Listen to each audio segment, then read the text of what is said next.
اعوذ باللہ من الشیطان الرجیم بسم اللہ الرحمن الرحیم الحمدللہ رب العالمین والصلاة والسلام علی اشرف الانبیاء والمرسلین ولعنت اللہ لدائم اجمعین انما یرید اللہ لیذہب عنکم رجس اہل البیت ویطہرکم تطہیرا اللہم صلی علی محمد وعلی محمد۔ سب سے پہلے تو آپ سب کی خدمت میں امام حسن مجتبیٰ علیہ السلام کی ولادت باسعادت آپ کی خدمت میں مبارکباد عرض کرتا ہوں۔ آج زہرا کے لخت جگر امام حسن مجتبیٰ علیہ السلام کی ولادت ہے۔ وہ آج کے دن اس دنیا میں آئے تھے 15 رمضان المبارک، اور امید ہے کہ آپ روزے بھی رکھ رہے ہوں گے اور امام حسن علیہ السلام کا دن بڑے جوش و خروش سے منا رہے ہوں گے، اور بالخصوص تمام عالم اسلام مومنین کی خدمت میں، رہبر معظم کی خدمت میں، بالخصوص امام زمانہ علیہ السلام کی خدمت میں امام حسن مجتبیٰ علیہ السلام کی مبارکباد عرض کرتا ہوں۔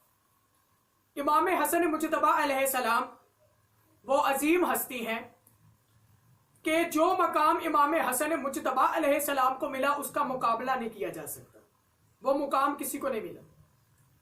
امام حسن مجتبیٰ علیہ السلام وہ واحد ہستی ہیں کہ جن کے باپ بھی معصوم ہیں اور جن کی ماں بھی معصومہ ہے۔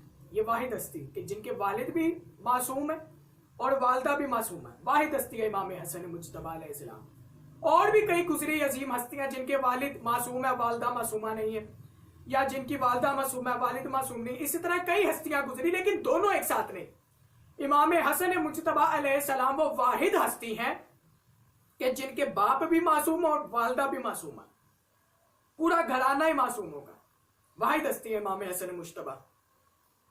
اس کائنات میں امام حسین علیہ السلام کی اتنی فضیلت ہے کہ جن کا مقابلہ نہیں کیا جا سکتا۔ قیامت تک امام حسین علیہ السلام کو دنیا یاد رکھے گی، اتنا مقام ہے امام حسین علیہ السلام کا۔ لیکن امام حسین علیہ السلام کا اتنا مقام ہونے کے باوجود بھی امام حسن مجتبیٰ علیہ السلام امام حسین علیہ السلام کے بھی امام ہیں، امام ہے امام حسین علیہ السلام کے بھی، امام حسن مجتبیٰ۔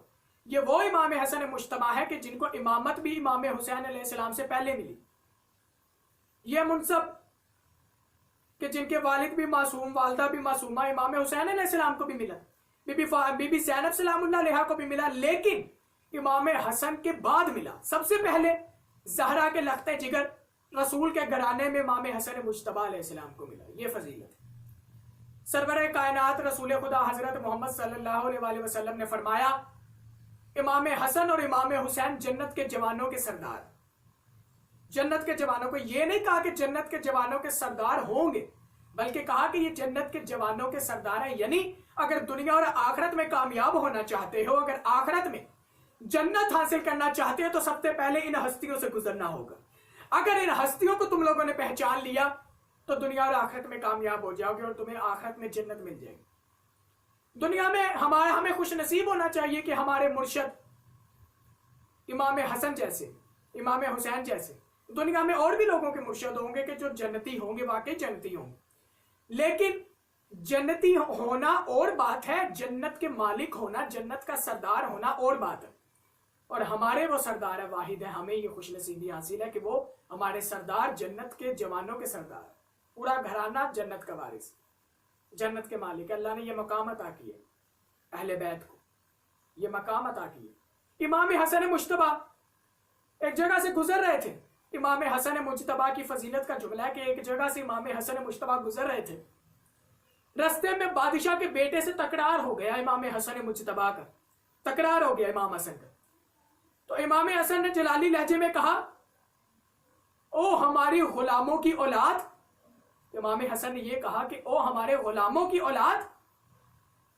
اس کے تیور بدلے، اپنے باپ کے پاس آئے، کہنے لگا امام حسن مجتبیٰ نے مجھے غلام کی اولاد کہا ہے، زہرا کے لال نے مجھے غلاموں کی اولاد کہا۔ اس کے باپ نے کہا کیا کہا تمہیں؟ کہا کہ غلاموں کی اولاد کہا۔ اس نے اپنے بیٹے سے کہا کہ یہ کاغذ اور قلم لو اور جا کے امام حسن علیہ السلام کے پاس لے جاؤ اور جا کے ان سے لکھوا کے لاؤ کہ انہوں نے مجھے غلام زادہ کہا۔ کہا بابا جان، اس نے کہا کہ کیوں آپ یہ اتنی حیرانگی سے کہہ رہے ہیں کہ لکھوا کے لاؤ؟ اس نے آگے سے کہا کہ جب میں مر جاؤں تو میری قبر کے اندر، میرے کفن کے اندر یہ کاغذ کا ٹکڑا رکھ دینا کہ جس پہ امام حسن مجتبیٰ نے لکھا ہوا ہے کہ یہ میرا غلام ہے، یہی میری جنت کی ضامن ہے کہ امام حسن مجتبیٰ نے مجھے غلام زادہ کہا، یہی میری جنت پانے کے لیے کافی ہے۔ یہ مقام ہے امام حسن مجتبیٰ کا۔ عید کا دن تھا، سارے بچے، کوئی گھوڑے پر آ رہا ہے، کوئی اپنے گھرانے کے ساتھ آ رہا ہے، کوئی کسی سواری پر آ رہا ہے مسجدوں کی طرف نماز پڑھنے۔ تو امام حسن اور امام حسین علیہ السلام نے اپنے نانا سے کہا، نانا جان ہماری سواریاں کہاں ہیں؟ تو رسول خدا نے عجب منظر ہمیں دیکھنے کو ملا کہ رسول خدا خود سواری بنے اور اپنے کندھوں پر امام حسن اور امام حسین علیہ السلام کو بٹھایا اور مدینہ کی گلیوں میں انہیں گھمایا عید کے دن۔ رسول خدا بھی بتانا چاہتے ہیں کہ یہ میرے نواسوں کا مقام کیا ہے، فضیلت سمجھانا چاہتے تھے رسول خدا امام حسن اور امام حسین، یہ فضیلت۔ امام حسن مجتبیٰ کی ولادت کا دن ہے، تو میں کوشش کروں گا کہ امام حسن مجتبیٰ علیہ السلام کے بارے میں، ان کی فضیلت کے بارے میں آپ کے سامنے ذکر کروں۔ امام حسن مجتبیٰ سے کسی نے سوال کیا، یا امام، ایک سوال ہے، امام نے کہا پوچھو، کہا کہ میں کیسے پہچانوں کہ یہ میرا امام ہے؟ اگر کسی کو امام پہچاننا ہو کہ یہ امام ہے، واقعی میں امام ہے، تو کیسے پتہ چلے گا؟ تو امام حسن مجتبیٰ نے فوراً جواب دیا۔ امام نے کہا کہ تم کسی بزم میں چلے جاؤ، کسی محفل میں چلے جاؤ کہ جہاں پر بڑے بڑے دعوے دار بیٹھے ہوں کہ ہم امامت کا دعویٰ کر رہے ہوں، بیٹھے ہوئے، کاغذ پر اپنی سوال لکھ کے چلے جاؤ اور اس بزم میں، اس محفل میں جاؤ، اور جو تمہارے سوال پوچھنے سے پہلے ہی تمہیں اس کا جواب دے دے، وہ تیرا امام ہے۔ امام حسن مجتبیٰ نے یہ کہا، یہ ہے امام حسن مجتبیٰ کا علم جس کا مقابلہ کوئی نہیں کر سکتا، کہا کہ وہ تیرے امام۔ امام علی رضا علیہ السلام سے کسی نے سوال کیا، خط میں لکھا، اور امام علی رضا علیہ السلام کو خط دیا، تو امام علی رضا علیہ السلام نے فوراً جواب لکھا، اور خط کے آخر میں امام نے تذکر بھی دیا کہ اے پوچھنے والے، تو ایک سوال لکھنا بھول گیا تھا، اس خط کے اوپر تو ایک سوال لکھنا بھول گیا تھا، اس کا بھی جواب میں تمہیں دے رہا ہوں۔ یہ علم ہے اماموں کا، جو پوچھنے سے پہلے جو انسان کے ذہن میں ہو اس کا بھی جواب دے دیتے، یہ علم ہے امامت کا۔ یہ امام علی رضا علیہ السلام کی، امام حسن مجتبیٰ علیہ السلام کی فضیلت۔ بادشاہ روم نے شام کے حاکم کو خط لکھا، بادشاہ روم نے شام کے حاکم کو خط لکھا، کہا یہ 3 سوال ہیں، اس کے جواب دے دو۔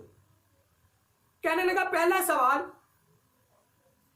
کہ آسمان کا درمیانی حصہ کون سا ہے؟ یعنی زمین کا وسط، زمین کا درمیانی حصہ کون سا ہے؟ اور دوسرا سوال اس نے پوچھا، وہ کون سا مقام ہے کہ جہاں پر سورج کی ایک بار کرن پڑی یا ایک بڑی روشنی پڑی، دوبارہ وہاں پہ روشنی نہیں پڑی، کبھی بھی ایک دفعہ پڑی، وہ کون سی جگہ ہے جہاں پہ سورج کی ایک دفعہ روشنی پڑی؟ اسی طرح اس نے سوال پوچھے، حاکم شام کو سمجھ نہیں آئی، اس نے یہی خط امام حسن مجتبیٰ علیہ السلام کے پاس بھجوایا، کہا اے امام اس کے جواب دے دیجیے۔ امام نے فوراً، یہ امام حسن مجتبیٰ علیہ السلام کا علم ہے، امام نے فوراً جواب لکھا۔ امام نے کہا زمین کا درمیانی حصہ، آسمان کا وسط اس جگہ پر ہے جہاں پر زمین میں خانہ کعبہ ہے، جہاں زمین پر خانہ کعبہ ہے وہ زمین کا درمیانی حصہ ہے، امام نے جواب دیا۔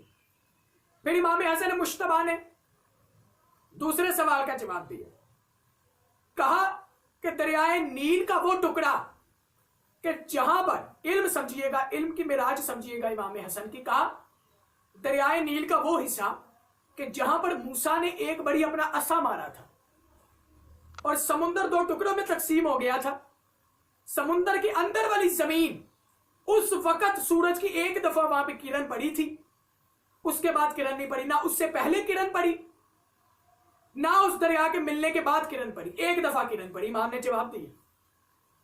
یہ فضیلت ہے امام حسن مجتبیٰ کی کہ فوراً جواب دے، جو انسان کے ذہن میں ہوتا ہے، جو پوچھ بھی نہیں پاتا، وہ بھی امام جواب دے دیتے، یہ امام حسن مجتبیٰ کی فضیلت ہے۔ اور میں امام حسن مجتبیٰ کی ولادت ہے تو میں موضوع امام حسن مجتبیٰ کی شان کا ہی بیان کرنا تھا، لیکن 2 جملے میں نے امام حسن مجتبیٰ کی صلح کے بارے میں بیان کرنے ہیں کہ کچھ لوگ ایسے ہوتے ہیں جو غلط اصطلاح نکال لیتے ہیں کہ امام حسن مجتبیٰ نے صلح کی، اس طرح غلط اصطلاح نکالتے ہیں، تو انہیں میں یہ واضح کرنا چاہتا ہوں کہ امام نے صلح کیوں کی۔ سب سے پہلے صلح بیان کرنے سے پہلے تو صلح کے معنی جان لینا ضروری ہے کہ صلح کے معنی کیا ہے۔ صلح کہتے ہیں کہ دو گروہوں کے درمیان اچانک دوستی ہو جانا، دو گروہوں کے درمیان، یا دو، آپ کی زبان میں کہوں، دو پارٹیاں ہوں یا دو گروہ ہوں، ان دونوں کے درمیان اچانک دوستی ہو جانا، امن امان قائم ہو جانا، اسے کہتے ہیں صلح، اسے صلح کہتے ہیں۔ اور صلح کی وجہ سے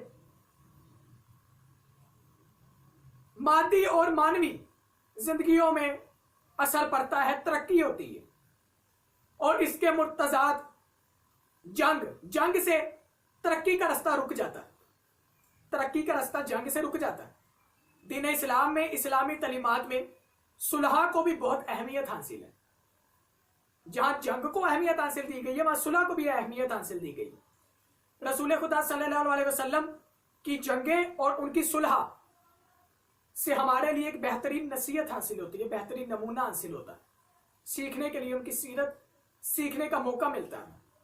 اب امام حسن مجتبی علیہ السلام کی صلح کے اسباب بیان کرنے سے پہلے 3 نقطے جان لینا سب سے زیادہ ضروری ہے۔ پہلا، امام حسن مجتبی کی صلح کے دوران کافی لوگوں نے امام حسن مجتبی کی صلح پر اعتراضات کیے، سوال اٹھائے۔ دوسرا کہ امام حسن مجتبی کی حالات زندگی سے ہمیں معلوم ہوتا ہے کہ امام حسن مجتبی پر صلح مسلط کی گئی تھی، اپنی مرضی سے نہیں کی امام نے، بلکہ مسلط کی گئی، زبردستی امام سے صلح کروائی گئی، ایسے حالات قائم کر دیے گئے کہ امام حسن مجتبی کو صلح کرنی پڑی۔ اور تیسرا، رسول خدا صلی اللہ علیہ وآلہ وسلم کی یہ پیشن گوئی تھی، پیش بینی تھی کہ میرا نواسا، میرا بیٹا ایک دن 2 گروہوں کے درمیان صلح کروائے گا، یہ پیشن گوئی تھی۔ اب اسباب بیان کرنے چاہیے کہ امیر المومنین کی شہادت کے بعد، حضرت علی کی مظلومانہ شہادت کے بعد، عراقی لوگ اور کوفہ کے لوگ، رسول خدا کے صحابی اور تمام ماننے والے مومنین، انہوں نے امام حسن مجتبی کے ہاتھ پہ بیعت کی، امام کو تسلیم کیا، لیکن حاکم شام، حاکم روم، انہوں نے تسلیم نہیں کیا۔ جیسے انہوں نے حضرت علی علیہ السلام کو تسلیم نہیں کیا، اسی طرح امام حسن مجتبی کو بھی تسلیم نہیں کیا، ان کے خلاف حربیں استعمال کرتے رہے، چالیں چلتے رہے، چال بینیاں چلتے رہے۔ امام حسن مجتبی نے یہ حالات دیکھ لیے تھے، اس لیے امام حسن مجتبی نے دانش مندانہ طریقہ اختیار کیا اور صلح کی، یہ ایک سبب تھا۔ دوسرا، امیر المومنین علیہ السلام کے بھی شیعہ امام حسن مجتبی کے لشکر میں شامل ہوئے، اور بھی دیگر لوگ شامل ہوئے، لشکر میں شامل ہوئے، اور اسی طرح امام حسن مجتبی کے اندر ہی لشکر کے لوگوں نے، امام حسن مجتبی کے ماننے والوں نے امام حسن مجتبی علیہ السلام سے خیانت کی، کہ جب انہوں نے خط لکھا، انہوں نے چند دنیا کے مفادات کے لیے شام کے حاکم کو کہہ دیا کہ ہم امام حسن مجتبی کے ساتھ آئیں گے، جیسے ہی ہم ساتھ آئیں گے تو امام حسن مجتبی کو آپ کے حوالے کر دیں گے، آپ انہیں گرفتار کر لینا۔ امام نے دیکھ لیا تھا، اس لیے امام نے صلح کی۔ پھر امام حسن مجتبی نے عبداللہ بن عباس کو کئی ہزار سپاہیوں کے ساتھ بھیجا، کہا کہ جہاں پر دشمن حملہ کرے تو ان کے حملوں کو روکو۔ یہ سارا امام حسن مجتبی نے کہہ کے بھیجا عبداللہ بن عباس کو، لیکن 10,000 درہموں کی خاطر، 10,000 درہموں کی خاطر دشمنوں کے ساتھ مل گئے جا کے، دشمنوں کے ساتھ مل گئے جا کے، ان کے ساتھ ہو گئے۔ امام نے دیکھ لیا، امام نے مجبوراً صلح کی۔ اور آخری سبب کیا تھا امام کی صلح کا؟ آخری سبب امام کی صلح کا یہ تھا کہ امام حسن مجتبی آ رہے تھے، تشریف لے کر آ رہے تھے کہ امام حسن مجتبی پر حملہ ہوا، راستے میں حملہ ہوا، امام حسن مجتبی شدت کے ساتھ زخمی ہوئے، امام حسن مجتبی کو منتقل کر دیا گیا۔ امام حسن مجتبی اگر اس حالت میں جنگ کرتے تو ان کے جو حقیقی ماننے والے تھے، لشکر میں شامل تھے، ان کی شہادتیں ہو جاتی، وہ مانے جاتے۔ اس لیے امام حسن مجتبی نے مجبوراً امام حسن مجتبی کو صلح کرنی پڑی دشمنوں کے ساتھ۔ یہ سبب تھا امام حسن مجتبی کا کہ مجبوراً یہ حالات ایسے قائم ہو گئے تھے. اور ویسے بھی آج حضرت امام حسن مجتبی علیہ السلام کی ولادت ہے. زہرا کے بڑے لال کی، بڑے فرزند کی ولادت ہے. امام حسن مجتبی علیہ السلام کی ولادت ہے. میں ایک جملہ آخری کہہ کے آپ کی زحمتوں کو تمام کروں گا. امام حسن اور امام حسین نے تختیاں لکھی بڑی خوبصورت. نانا کے پاس ہے، یا رسول اللہ اس میں سے سب سے خوبصورت تختی کس کی ہے؟ رسول خدا نے فرمایا دونوں کی ہے. کہا ایک کی بتائیں. کہا کہ جاؤ اپنے بابا علی کے پاس جاؤ، وہ تمہیں بتائیں گے. کہا بابا جان اس میں سے سب سے خوبصورت تختیاں کس کی ہیں؟ مولا علی نے کہا کہ دونوں کی. کہا کہ نہیں ایک کی بتائیں. مولا علی جانتے تھے اگر ایک کا کہا تو ایک شہزادے کا دل ٹوٹ جائے گا. کہا کہ ماں زہرا کے پاس جاؤ. ماں زہرا کے پاس گئے تو بی بی زہرا سے پوچھا اماں جان بتائیے اس میں سے سب سے خوبصورت تختیاں کس کی ہیں؟ بی بی نے کہا دونوں کی ہیں. کہا ایک کی بتائیں. کہا نہیں دونوں کی ہے. شہزادوں نے اصرار کیا تو بی بی نے اپنے گلے کا ہار اتارا جس کے اندر 7 موتی تھے. بی بی نے زمین پر بکھیر دی. کہا کہ جو شہزادہ سب سے زیادہ موتی پکڑے گا اس کی